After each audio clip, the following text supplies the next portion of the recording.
একসময় এখানে পূজার ধ্বনি ছিল, আজ শুধুই নীরবতা।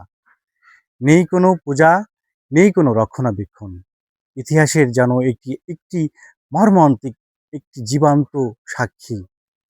আপনাদের দেখাতে চলেছি অভয়নগর গ্রামের সেই অভয়ারানীর নামে যেই রাজা নীলকণ্ঠ রায় যে ১১ শিব মন্দির তৈরি করে গেছেন। রাজা নীলকণ্ঠ রায় যে ১১ শিব মন্দির তৈরি করে গেছেন। ধীরে ধীরে আমরা পরিবেশন করতে চলেছি এবং আপনাদের দেখাতে চলেছি।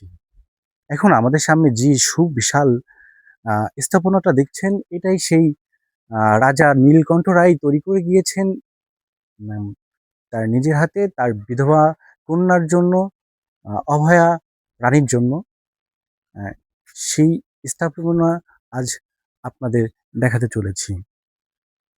দর্শক, আমার পিছনে, একদম পিছনেই যেই বড় একটি মন্দির দেখছেন, এই মন্দিরটি পাশ ঘিরে আরো ১০টি ছোট ছোট মন্দির কিন্তু নির্মাণ করা হয়েছে আজ থেকে ৩০০ বছর আগে।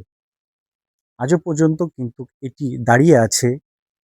কিন্তু ইতিহাসের এক বড় সাক্ষী যে আগে এখানে কিন্তু শত শত মানুষ, হাজার হাজার মানুষ পূজা করতে আসতেন।